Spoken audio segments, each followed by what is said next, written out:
Hello, my name is Waynisha Smith, and today I'm going to review Thor: The Dark World. This movie came out in 2013, and to be honest, I more look forward to Thor movies than all the movies in the Marvel franchise. Because Thor, he's from another place, and most of his villains are from another universe or plays, and because of that we're able to more explore the Marvel universe. We're able to explore more often, see what things are, enjoy him more. Like for instance, Loki. In the first Thor movie, we found out he's a frost giant, and we got to explore the frost giants a little bit.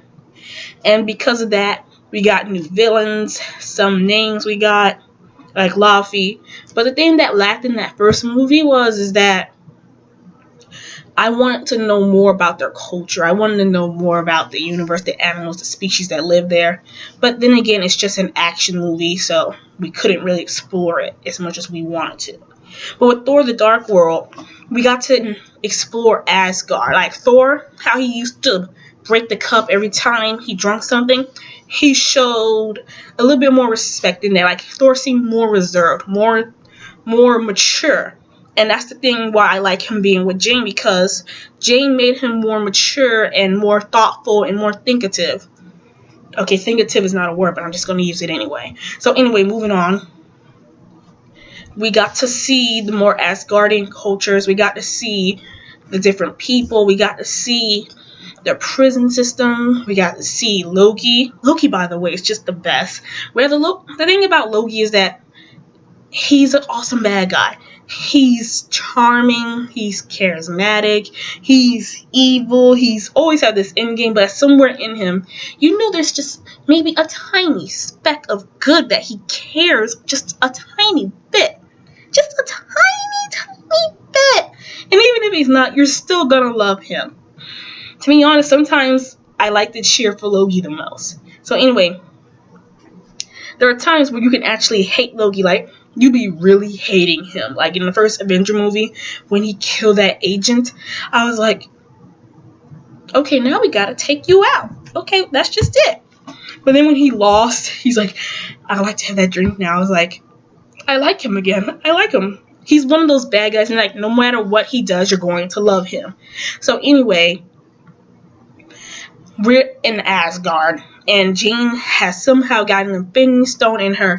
And by the way, for those of you who think Odin and the gods of Olympus and wherever Zeus is at are good, they're not. They're evil, mean people. They're not. To be honest, I cheer for Medusa. I cheer for all the prisoners that suffer at their hand. I really do. That's just me, because when you read about them in the storybooks and stuff, you see just how cruel they are. And you're like, God, these guys are dicks. So anyway, you move on, and Odin's being a dick to Jane, and for some reason, people in outer space still think that humans are these brutish people that lives in cabins and woods and stick fires and stuff like that, but they haven't realized that humans are very much more advanced culturally and communicatively. They haven't realized that. They still think humans are still living in wooden houses and stuff like that. So when they see how smart Jane is, they're like, oh, she's a smart human. And the thing is that they're unchanging. They're always going to be the same way. And the thing is, they haven't realized that you left Earth for millions of years. Things are not going to be the same as they were before. And they're just realizing and learning that. To be honest, I sort of cheer for Jane and Thor to be together, because Jane, she's a pleasure to be around. She's useful. She's smart. She's not just boring and annoying. She's smart. She's doing something. I hate female characters that just sit there and cry and be the damsel in distress. I need a character female that's doing something productive. It's either you're a fighter, you're a scientist, or you are just doing something. It's either you're a fighter or you're a scientist, one or the other. Don't be the character in the background that just gets in the way. If you're that type of character, I need you to just get off screen. Like, some movies get it right. Those type of characters that don't do nothing, they get it right. They see them for a moment, and then we never see them again. Next movie, we see them for a moment. We never see them again in the movie. That's those type of characters. Only want to see them for a moment. Like, okay, moving on. And those type of characters, usually the mom that you see for a moment, or the dad, and we never see them again out throughout the whole movie. Those are the type of characters I rather not. That's the only time I want to see them. But if you're a female character, you either have to be a fighter, a scientist, or a protector, doing something that is useful. Don't be useless in a movie. Because I hate damsel in distress movies. So anyway, I give this movie... Oh yeah, moving on in terms... I give this movie... I want to give it an A, but I have to be fair. And I have to say what's bad about it.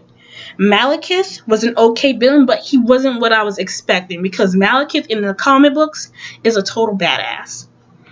And I wasn't expecting how he was. Because in the comic books, Malekith is half dead and half alive.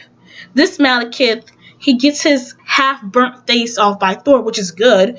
But he's not half dead or half alive. And his goal is to basically drown the universe in darkness.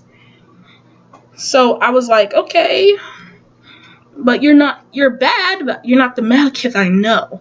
Because Malekith is also Lord of the Hounds. He has a bunch of hounds at his back killing for him. And he's king of the Dark Elves. And he's very brutish and stuff like that, and he's always smart, methodical. Like, I'm not knocking the Malekith in the movie. I liked him, but he just wasn't what I was expecting. I love how they changed his outfit, because the Malekith in the comic book outfit, I could never respect. I never liked his outfit in the comic book, but I could like the Malekith outfit inside the movie. So I liked him, but he just wasn't what I was expecting on the level I wanted him at. So basically, I give Thor: The Dark World a B+. A B+, yeah. I'm giving it a B+. Why am I giving it a B+? Because it was better than the first Thor movie that just got a B-. Yeah, in my head, I was giving it a B- because it was good. It was okay, but I wasn't very invested in it. But this movie, I was invested in it. And that's why it gets a B+. A little bit higher. So anyway, enjoy this video. These are my thoughts on Thor: The Dark World, and on to the next review.